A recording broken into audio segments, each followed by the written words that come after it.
them, because I really do think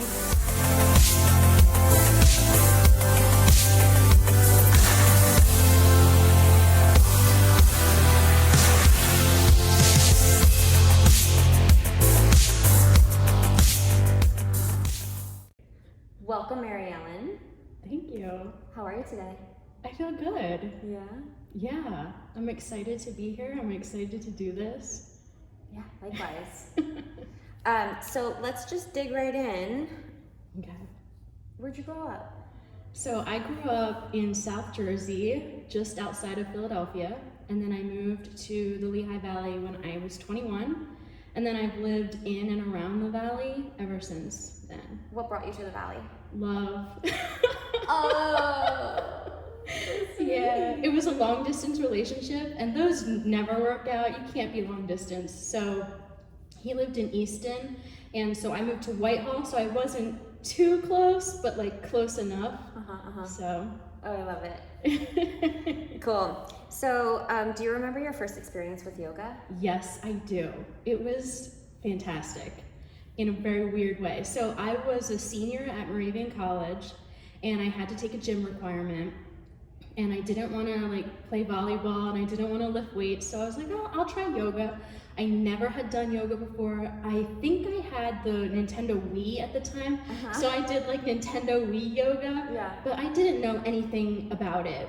So this class was in this like rubber room that was on the outside of the basketball court in the gymnasium. Was it like a wrestling room? Maybe that's what it was. Okay. Yeah, it was totally gross. It smelled like Sounds rubber like a wrestling room.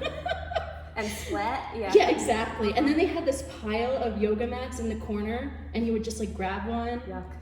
But it was just like this strange experience. Like you knew there was something deeper there, but not exactly sure what it was. And then it was one of these moments, it was a semester where the universe was sending all these messages.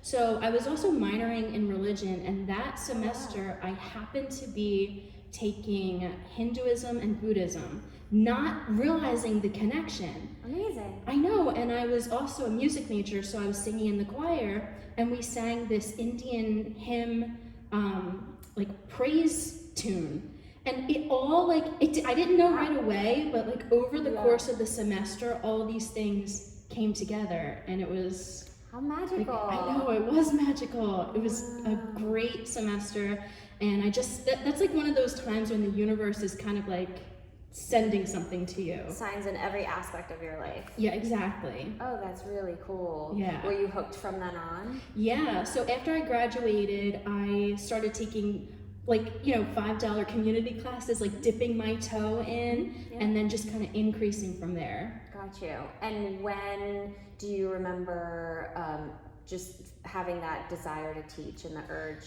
to share this? Yeah, I did not think I was going to be a teacher ever. I had no desire to do that, but it was about 2013, and I was teaching for Newark Public Schools. It was a really difficult experience. It was a really challenging environment. I was starting to feel like I was having a freeze trauma response. Oh, wow. So like I didn't feel like I could move. I was just stuck. So of course, like to try to combat that, I was taking a lot of yoga. And so then at the same time, this opportunity came up to take a teacher training. And I just wanted to do as much yoga as possible, and I wanted to be part of a community. Yeah. So I went through the training for that reason and not to teach. But then after the training, we had to start teaching these community classes as a way to kind of like get your teacher experience. And once I started doing that, I was filled in a totally different way than taking a class as a student. Like both are powerful, but like when you teach, you get this almost like you're holding this space for others, and it's really fulfilling in a way that you don't get when you're a student. So that's when I was like, I gotta do this. Yeah, you articulated that really beautifully. What is it? Is there some sort of certain like message that you want to share with as many students as possible? Yeah, I live on the high end of the anxiety spectrum. So I I just want to have a space where students can come in and like all the worries that go on in my head, like when I'm on my back, like we were talking about earlier, like I can't hear anything. So I'm like, what's the teacher saying? Am I doing the right thing? Is everyone doing the same thing as me? So normal. And so just as a teacher, I want to try to alleviate as much anxiety as possible and just send the message that you're already exactly what you need to be. And there's lots of different types of yoga for lots of different types of reasons. And I do that too. I go to more powerful like booty yoga and like, you know, hardcore yoga, but the yoga that you experience with me is more of like, it's like connecting to your inner experience and trying to honor what's actually happening right now. So that's the message that I hope my students get. Yeah. So beyond your 200-hour training, do you have any other specific trainings under your belt? I did do a teacher training for children, so I went through Homeschooled with Sarah Harrington, and cute. Yeah, it was cute, and I got like some cool ideas and just some cute games and stuff that you can play. I don't think I would ever want to teach children's yoga. Because that's my day job. I'm with kids all day, so I think like I love being with adults. I don't mind when kids come to my class, but like I like to teach adult yoga. But I did do that, and I try to go to as many like bhakti and kirtan, which is like the chanting and the storytelling.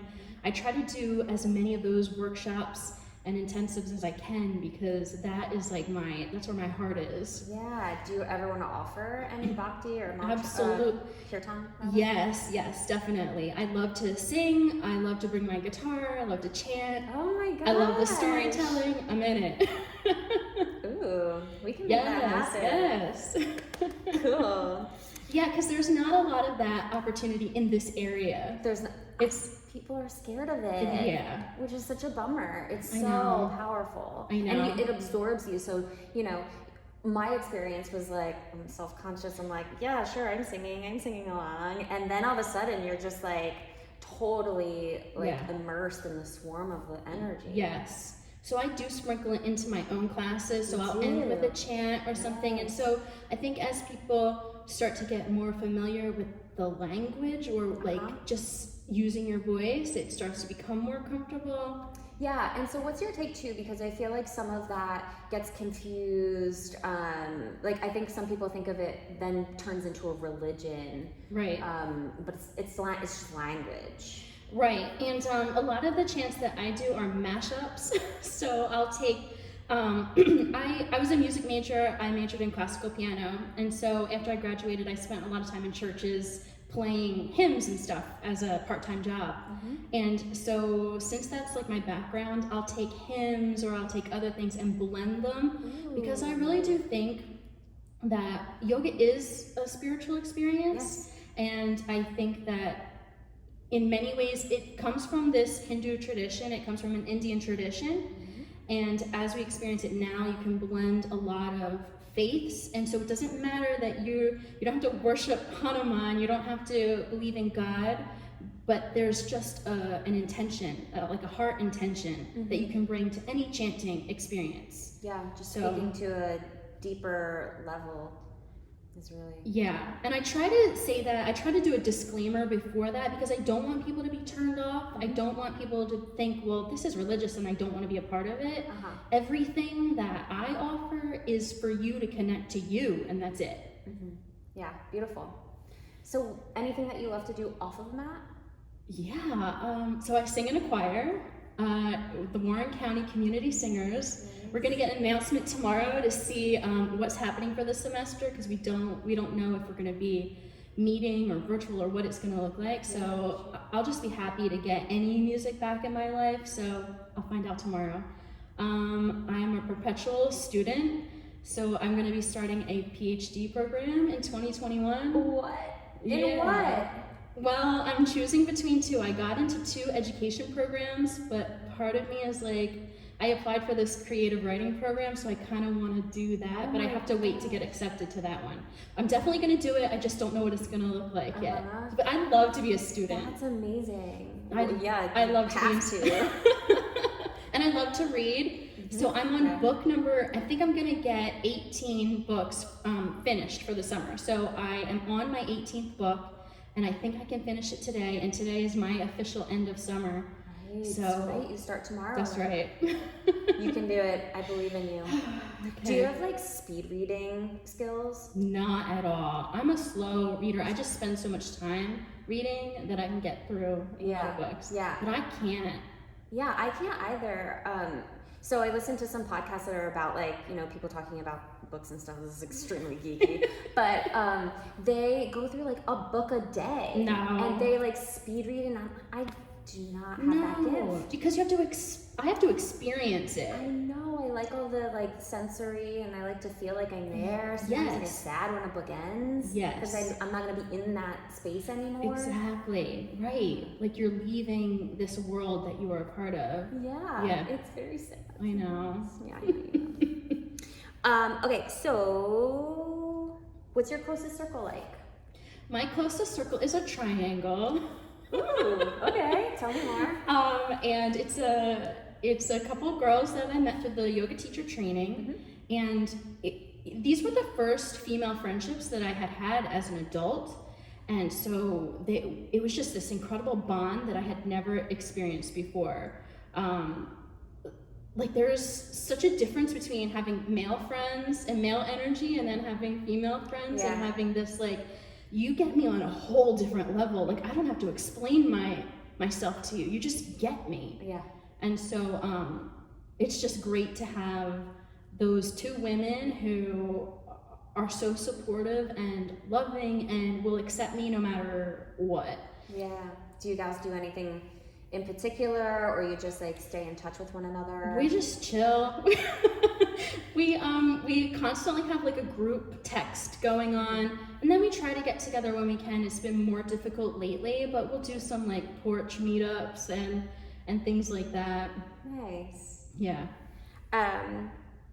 So what classes are you currently teaching?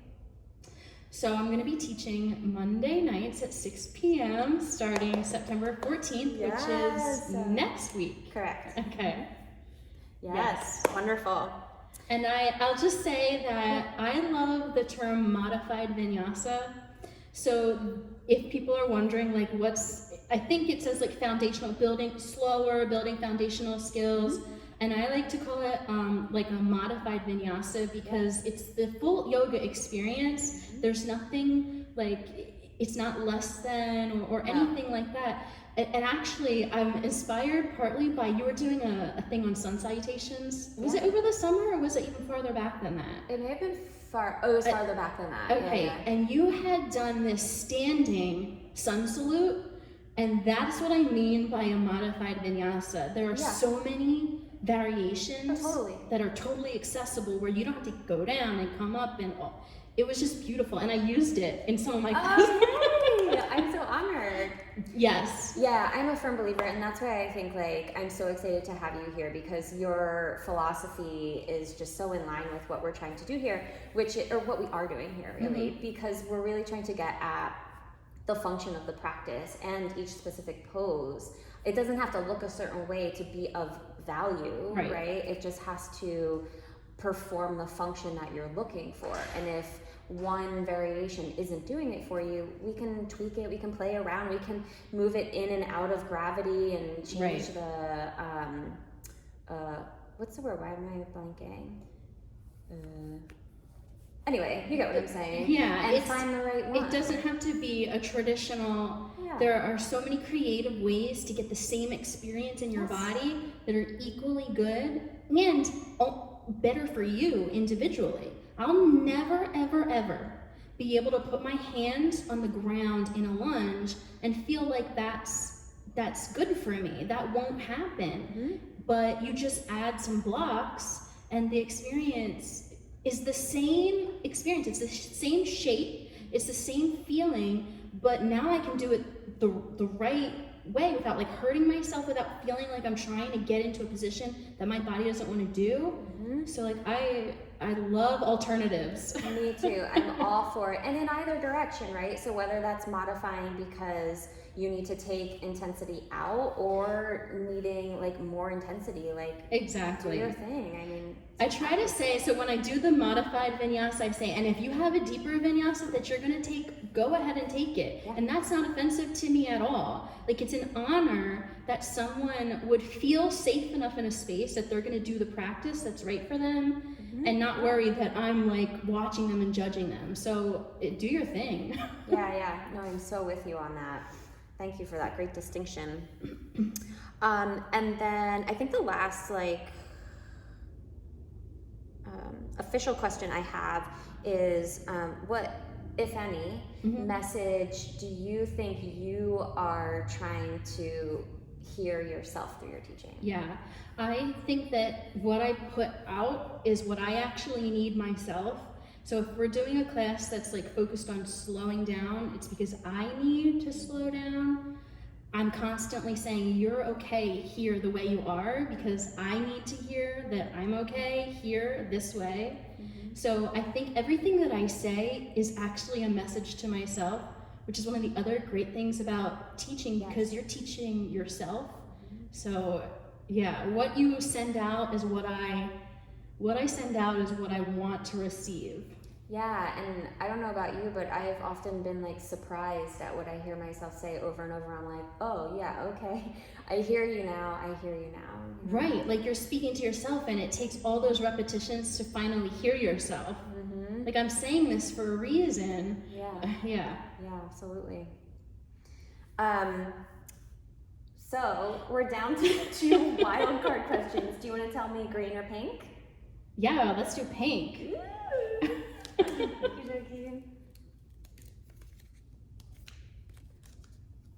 Hang tight. I'll get it. Got it.